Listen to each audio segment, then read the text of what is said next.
지난주에 설교 제목은 뭐예요? 성령 충만함을 받아야 한다라고 그랬잖아요. 그래서 우리가 지난주에 성령 충만을 받아야 되고, 이제는 뭐라고요? 그 성령 충만을 받았으면 그 성령님과 동행해야 될 줄로 믿습니다. 그래야 온전한 승리를 이루게 되는 것이죠. 여러분, 성령 충만을 받고 성령님과 동행해야 되는 것이죠. 성령님은 보혜사라고 얘기합니다. 성령님은 보혜사이시기 때문에 그분을 늘 여러분 의지해야 돼요. 보혜사라는 말은 상담자, 돕는 자 이런 말도 있지만 변호사 이런 의미가 가까워요. 그 당시에 변호사는 오늘과 같은 개념이었을까요? 아니었을까요? 그 당시에 변호사의 개념은 이렇게 돈 받고 변호해주는 이런 개념이 아니었어요. 그 당시에 변호사는 친구나 이웃 사람들이 그 사람을 지지해주고 격려해주고 그 사람의 어떤 어려움을 함께 도와주는 그런 것이 변호사였습니다. 성령님은 우리 옆에 계셔서 우리를 지지해 주시고 우리를 도와주시고 우리를 인도해 주시고 힘을 부여해 주시고 소망을 주시는 분이 성령님이십니다. 그래서 성령이 우리 가운데 임하게 되면은요, 능력이 생겨요. 그래서 성령이 불이라고 그래요. 불. 성령의 불, 이건 뭐죠? 불은 에너지를 얘기합니다. 불이 강할수록 에너지가 강해지는 거죠. 그러니까 불 같은 성령이 우리에게 임하게 되면은요, 능력이 생겨요. 그 다음에 성령이 임하게 되면 바람 같은 성령이 임하게 된다고 그러는데, 바람은 순환시켜요. 순환. 바람 같은 성령이 우리 가운데 임하게 되면요, 생각이 바뀌어지게 돼요. 부정적인 생각이 떠나가요. 우울한 생각이 떠나가요. 불면증이 떠나가요. 생각이 바뀌어지기 때문에 우리 속에 여러분 이제 평강이 임하게 되는 것이죠. 예. 그래서 성령이 임하게 되면 우리 속에요, 두려움이 사라지고 담대함을 얻게 되는 거죠. 성령이 임했던 제자들의 모습은 어떻게 해요? 성령 받지 못했을 때 제자들은 두려워하면서 떨면서 문을 잠그면서 벌벌 떨고 있었습니다. 그런데 성령이 임했던 제자들은 뭐라고 그래요? 우리가 사람을 두려워하랴 하나님을 두려워하랴. 우리가 사람을 두려워하면 우리는 하나님의 사람이 아니다. 그리고 담대하게 복음을 외쳤습니다. 여러분, 구약시대에 그 당시는 성령의 시대가 아니었어요. 구약시대는 시대별로 뭐라고 그랬어요? 성부 하나님의 시대. 예수님 때는요, 성자 하나님의 시대. 지금은요, 성령 하나님의 시대였습니다. 자, 그런데 성부 하나님의 시대였을 때, 그때 성령의 인도를 받았던 분이 계셔요. 대표적인 성령님의 인도를 받았던 분이 누구예요? 다윗이요. 다윗. 그는 어디를 가든지 무엇을 하든지 성령님께 물어봐요. 그리고 그 전쟁 속에서 여러분 골리앗과의 싸움이 나오는데, 여러분 골리앗과 싸우러 나갈 때 다윗, 그때는 왕이 아니라 소년이었죠. 소년 다윗이 다윗과 싸우러 갈 때 하나님께 물어봤을까요? 안 물어봤을까요? 모르겠어요. 당연히 물어봤지요.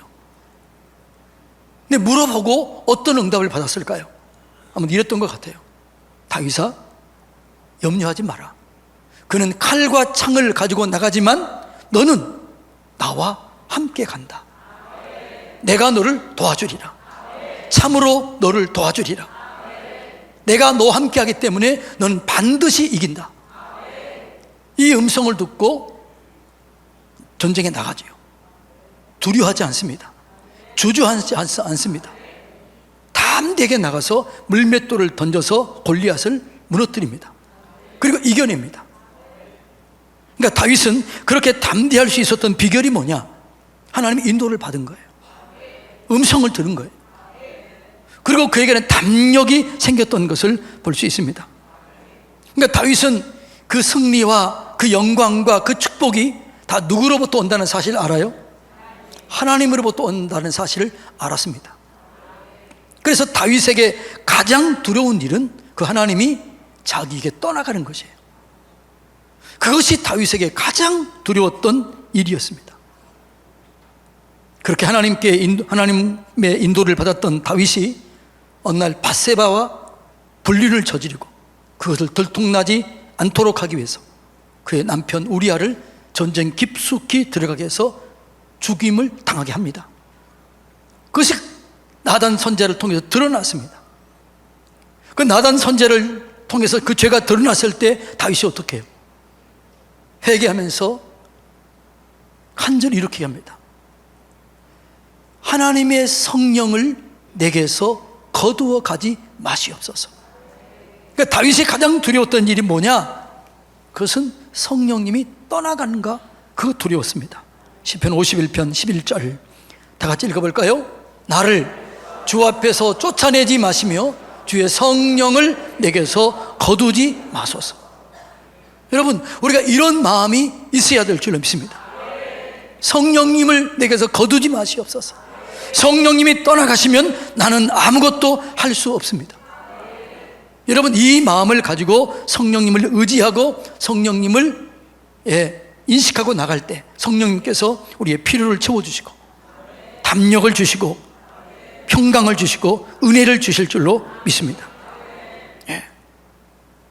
그러니까 우리가 이 성령님과 동행하기 위해서는 이 죄를 멀리하고 복음을 증거할 때 성령의 역사가 강하게 일어나게 되는 것이죠. 지난주에 성령님은 거룩한 영이다 그랬습니다. 거룩한 영이기 때문에 죄가 있는 곳에 있을 수가 없어요. 그래서 우리가 뭐라고 그랬어요? 죄를 회개하라. 그래야 하면 성령을 선물로 받을 것이다, 이렇게 얘기했습니다. 성령이 임하게 되면 여러분 말씀이 떠올라요. 그 말씀으로 우리를 가르쳐요. 그 말씀으로 우리를 인도해요. 그 성령이 임하게 되면 사람들이 변화된다고 그랬잖아요. 그리고 또 한 가지 성령이 임하게 되면 그게 뭐냐 그러면 죄에 대해서 여러분 강력한 반작용이 일어나게 됩니다. 죄에 대한 자각이 일어나게 되는 것이죠. 예. 그래서 여러분, 죄 짓는 게 쉬워요, 안 쉬워요? 성령이 없는 사람은 죄를 짓는 게 너무 쉬워. 생각하는 것이, 계획하는 것이 다 악해요. 그러니까 죄 짓기 너무 쉬워. 근데 성령이 임하게 되면 죄 짓는 게 힘들어요. 죄 짓는 게 괴로운 거예요. 자, 예를 들어서 이런 거죠. 술 취한다는 것은 술에 지배를 받는다고 그랬잖아요. 여러분, 예를 들어서 술을 먹었어요. 술 먹고 맨날 오바이트 해요. 그래, 먹고 싶겠어요? 안 먹고 싶겠어요? 안 먹어서 모르나요? 먹고 싶지 않은 거죠. 성령에 충만하면, 죄를 지으면 영적인 통증이 오고 괴로움이 오고 아픔이 오면 죄를 짓겠어요, 안 짓겠어요? 안 짓게 되는 거죠. 그리고 죄를 지면 견딜 수 없어요. 그래서 토설하게 되는 거죠. 미워하면 견딜 수 없어요. 그래서 찾아가서 미안하다고 얘기하게 되는 것이죠. 그래서 성령이 임하게 되면 죄를 이기게 되는 거예요. 여러분, 지난 한 주일 동안 제 가운데 있었다면 그것은 여러분이 성령님과 떨어져 있다는 거예요. 성령이 임하게 되면 이런 생각이 들어요. 죄에 대한 생각을 하다가 이런 생각을 하면 안 되지. 죄된 것을 보고 있다가 이건 하나님이 기뻐하시지 않지. 이런 생각은 하나님이 기뻐하시지 않지. 그리고 생각이 바로 바뀌어지게 되는 거예요. 그래서 죄를 이겨내게 되는 거예요.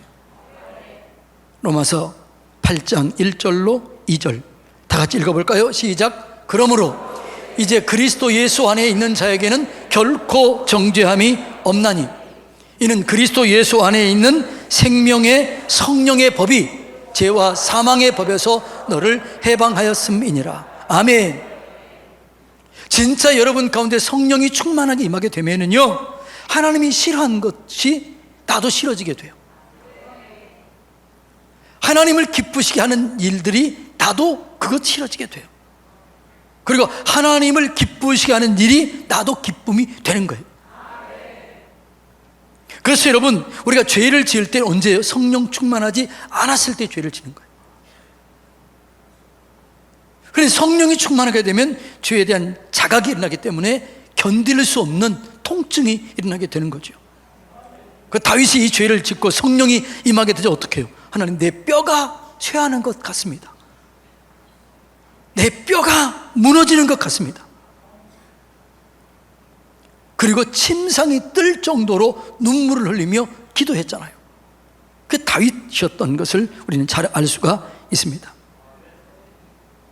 성령 충만하면 죄를 이기고 의로운 삶을 살게 될 줄로 믿습니다. 그래서 동행해야 되는 거죠. 그러면 죄 중에 가장 큰 죄가 뭘까요? 오늘 읽진 않았지만 16장 9절 이렇게 나와 있습니다. 다 읽어볼까요? 시작. 죄에 대하여 하면 그들이 나를 믿지 아니함이요. 여러분, 지금 세상 사람들은요, 성령의 능력을 경험하지 못했기 때문에 죄에 대한 자각이 없고 믿지 않은 것이 죄라는 사실을 몰라요. 여러분들이 그분을 위해서 기도하고 그분을 위해서 간절히 중보하면 그들 가운데 하나님의 영이 임하게 되면 그들이 자각을 하게 돼요. 여러분들이 전도하고 그들을 위해서 중보기도 했는데 그들 속에 문제가 생기면 이런 생각이 들어요. 와, 내가 교회 가지 않아서 그러나? 내가 그분의 전도를 그렇게 했는데 안 가서 그러나? 이런 생각이 들어요. 그들은 아직 그가 예수를 믿어야 되는지 잘 모르기 때문에 그런 생각이 드는 거죠. 그리고 그 생각이 들 때 복음을 증거하면 예수를 믿고 그들 속에 변화가 일어나게 되는 것이죠. 예수님 당시에도 똑같은 그런 일이 일어나게 됐던 거죠. 예수님을 십자가에 못 박혀 죽였습니다. 그런데 성령 받은 베드로가 그들에게서 예수님을 증거합니다. 그때 그들이 뭐라고 그래요? 우리가 어찌할꼬 어떻게 하면 되겠습니까? 어떻게 하면 우리가 구원을 받겠습니까? 이렇게 질문하잖아요. 죄에 대한 자각이, 믿지 않음에 대한 자각이 일어나게 된 거지요. 사도행전 2장 37절부터 38절까지만 읽습니다. 다 같이 읽습니다. 그들이 이 말을 듣고 마음에 찔려 베드로와 다른 사도들에게 물어 이르되 형제들아 우리가 어찌할꼬. 여기까지요. 자, 이 말이 무슨 말이에요? 베드로가 복음을 전해요. 너희가 십자가에 못 박힌 예수, 그가 살아나셨다. 그분이 하나님이시다. 그렇게 얘기하자 그들의 마음이 찔림이 온 거예요. 아, 예수 믿지 않은 것이 죄구나. 이게 가장 큰 죄구나. 우리가 어찌할꼬. 이렇게 얘기하잖아요. 그때 베드로가 38절을 얘기합니다. 다 같이 읽습니다. 베드로가 이르되 너희가 회개하여 각각 예수 그리스도의 이름으로 세례를 받고 죄 사함을 받으라. 그리하면 성령의 선물로 받을 것이다. 회개하라. 예수님께 돌아오라. 그러면 성령을 선물로 받게 될 것이다. 그러면 너에게 평강이 임하게 될 것이고 너에게 능력이 풀어지게 될 것이다. 이렇게 얘기했습니다. 여러분, 부흥이 뭐냐? 부흥은 하나님이 임하시는 거예요. 하나님의 영광이 나타나는 거예요. 하나님이 찾아오는 것이에요. 그게 부흥입니다. 하나님을 사랑하는 게 부흥입니다. 그러니까 여러분, 우리는요, 부흥이요, 사람이 많이 모이는 게 부흥이 아니라 부흥이 임하게 되면 사람이 몰려오는 거예요. 오순절 마가다락방에 성령이 임했습니다. 부흥이 임했습니다. 그 부흥을 경험한 베드로가 말씀을 증거했을 때 수많은 사람들이 몰려왔어요. 사도행전 2장 40절로 41절 다 같이 읽습니다. 또 여러 말로 확증하며 권하여 이르되 너희가 이 패역한 세대에서 구원을 받으라 하니 그 말을 받은 사람들은 세례를 받으며 이 나라의 신도의 수가 3,000이나 더하더라. 아멘. 그러니까 부흥이 뭐라고요? 하나님이 임하는 것이 부흥이에요. 그러니까 우리 교회 부흥이 오기 위해서는 하나님의 여기 임재하셔야 돼요. 여기 찾아오셔야 돼요. 그러면 부흥이 시작되는 거예요. 그런데 그 부흥이 임하게 되면 사람들이 몰려오는 거예요. 사람들이 몰려오는 게 부흥이 아니고 뭐라고요? 하나님의 영광이 임하게 되면 거기에 부흥이 임하게 되는 거예요. 그래서 성경은 이렇게 얘기를 해요. 사도행전 1장 8절에 뭐라고 그래요? 오직 성령이 너희에게 임하시면 권능을 받고 그러고 나면 땅끝까지 이르러 증인이 되어질 것이다. 순서가 뭐예요? 뭐가 먼저예요? 성령이 임하시면 너희가 부흥을 경험하게 되고 권능을 받게 되고 그러면 땅끝까지 이르러 증인이 되리라. 그러니까 이거는 상승작용하는 거죠. 성령이 임하는 곳에 부흥이 일어나게 되고 부흥이 일어나게 되면 복음을 전하게 되고 복음을 전하게 될 때 성령이 또 강하게 임하게 되는 거죠. 이것은 양쪽 상승작용이 일어나게 되는 거죠. 그 성령을 주신 근본적인 목적이 뭐예요? 복음을 전하라는 거예요. 구원을 일으키라는 거예요. 주님이 어디 계셔요? 복음을 전하는 그 자리에 임하는 거예요. 마태복음 28장 19절로 20절 다 같이 읽습니다. 그러므로 너희는 가서 모든 민족을 제자로 삼아 아버지와 아들과 성령의 이름으로 세례를 베풀고 너희가 너희에게 분부한 모든 것을 가르쳐 지키게 하라. 볼지어다 내가 세상 끝날까지 너희와 함께하리라. 아멘. 성령으로 세례를 베풀어. 그러면 내가 거기 함께하겠다. 이것은 계속해서 상승작용이 일어나게 되는 거예요. 성령이 임하시면 권능을 받고 권능을 받게 되면 전도자가 되어지고 그 전도자가 전도할 때 성령이 더 강력하게 임하게 되고 그래서 여러분 있는 자는 받아 넉넉하게 되고 없는 자는 있는 것마저 빼앗기게 되는 것이죠. 하나님의 부흥을 경험하게 되기를 축복합니다. 여러분 가운데 하나님이 찾아오시는 게 부흥이에요. 그러면 여러분 가운데 변화가 일어나게 되는 것이죠. 예. 여러분 이 은혜를 여러분들이 누리게 되기를 주님의 이름으로 축복합니다. 자, 성령은 우리를 인도하시는 거예요. 인도. 그러니까 성령님의 인도를 받아야 계속해서 인도를 받아야 우리가 동행할 수가 있게 되는 것입니다. 자, 13절 읽어볼까요? 그러나 진리의 성령이 오시면 그가 너희를 모든 진리 가운데로 인도하시리니 그가 스스로 말하지 않고 오직 들은 것을 말하며 장래일을 너희에게 알리시리라. 진리의 성령이 오시면 너희를 모든 진리 가운데로 인도하신다는 거죠. 성령이 하시는 역할이 뭐예요? 진리 가운데 인도하는 거예요. 그럼 그 진리가 뭘까요? 진리가 뭐예요? 요한복음 14장 6절 이렇게 합니다. 내가 길이요 진리요 생명이다. 진리가 누구예요? 예수님이에요. 그러니까 성령이 임하시면 예수를 증거해요. 그래서 예수 십자가, 예수 부활이 확실히 믿어져요. 여러분이 성령님이 임하게 되면 십자가의 사건이 믿어져요. 아, 이분이 나를 위해서 죽으셨구나. 내 저주 문제가 해결됐구나. 내 죄 문제가 해결됐구나. 이게 믿어져요. 나를 위해서 부활했구나. 이게 믿어져요. 그래서 성령은 우리를 예수님에게로 이끌어가는 거예요. 예수님을 믿어지게 하는 거죠. 그게 성령의 역할이에요.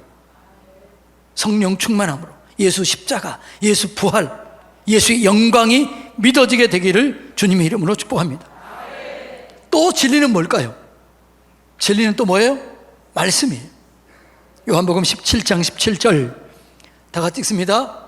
그들을 진리로 거룩하게 하옵소서. 아버지의 말씀은 진리니이다. 뭐가 진리라고요? 말씀이 진리. 예수님이 진리이고 말씀이 진리입니다. 그러니까 여러분 이 성령이 임하게 되면 말씀이 믿어져요. 말씀이 이해가 돼요. 어떤 사람들은요 성경이 아무리 읽어도 이해가 안 된대요. 믿어지지 않는 거죠. 그런데 성령이 임하게 되면 말씀이 이해가 돼요. 성경이 어떻게 기록됐을까요? 모든 성경은 하나님의 감동으로 기록됐다. 여러분 그 각주가 뭐라고 써 있어요? 하나님의 영감, 성령의 감동, 성령의 영감으로 기록됐어요. 그러니까 우리가 말씀이 깨달아지기 위해서는 성령이 조명돼요. 조명이라는 말이 뭐라고 그랬죠? 빛을 조자에다가 밝을 명자라고 그랬잖아요. 성령이 비춰줘야 돼요. 성령이 성경을 비춰주게 되면 그때 성경이 이해가 되는 거예요. 깨달아지는 거예요. 믿어지게 되는 거예요. 아, 이렇구나. 믿어지기 때문에 확신 있는 삶을 살게 되는 것이죠. 그러니까 여러분이 성경을 읽기 위해서는 그래서 미리서 하나님, 내 눈을 열어서 이 말씀의 비밀한 것을 깨닫게 해주세요. 그렇게 기도해야 돼요. 자, 디모데후서 3장 16절 17절 다 같이 한번 읽어볼까요? 시작. 모든 성경은 하나님의 감동으로 된 것으로 교훈과 책망과 바르게 함과 의로 교육하기에 유익하니 이는 하나님의 사람으로 온전하게 하며 모든 선한 일을 행할 능력을 갖추게 하려 함이라. 우리에게는요, 선한 일을 행할 능력이 없어요. 하고 싶어도 잘 안 돼요. 근데 성령이 임하게 되면 말씀이 믿어지고 깨달아져요. 그래서 말씀대로 살게 돼요. 그래서 선한 일을 하게 되며 온전한 사람으로 변화가 이루어지게 되는 것이죠. 예, 이 은혜를 여러분 경험하게 되기를 주님의 이름으로 축복합니다. 성경이 그래 재미있을까요? 재미없을까요? 어떤 사람은요, 이럴 때만 읽어요. 잠이 안 올 때만 읽어. 그런데 진짜 은혜를 받으면요, 성경 읽으면 오히려 정신이 또렷해져요. 왜요? 그것이 하나님의 말씀이기 때문에 진짜 성령 안에서 성경을 읽으면 또렷해져요. 그래서 다윗은 뭐라고 그래요? 이 말씀이 송이 꿀보다 더 달다. 그렇게 얘기했잖아요. 여러분, 그런 은혜가 여러분 가운데 있게 되기를 주님의 이름으로 축복합니다. 그러게 성령님과 동행해야 되는 것이죠. 그런데 그 성령님이 인격적이에요. 성령님이 인격적이기 때문에 이분을 무시하거나 이분을 서운하게 하거나 그러면 성령의 임재가 떠나버리는 거예요. 그래서 우리는 인격적으로 성령님을 모셔야 될 줄로 믿습니다. 따라서 해볼까요? 성령님 사랑합니다. 성령님 환영합니다. 성령님 감사합니다. 성령님은 제 모든 것입니다. 성령님 오시옵소서. 자꾸 그렇게 하는 거예요. 여러분은 성령님은요, 자꾸 의식하고 자꾸 그분께 물어보고 또 물어보고 또 물어보세요. 그러면요, 느끼게 되는 거예요. 이게 훈련이 안 되기 때문에 여러분 잘 모르는 거죠. 성령님은 지금도 말씀하실까요? 뭘 통해서 지금 말씀하고 있어요? 지금 설교를 통해서 말씀하고 있어요. 성경을 읽을 때 그 말씀을 통해서 여러분 얘기하고 있어요. 주변 사람들과 얘기를 하고 있을 때 그 사람을 통해서 얘기할 수도 있어요.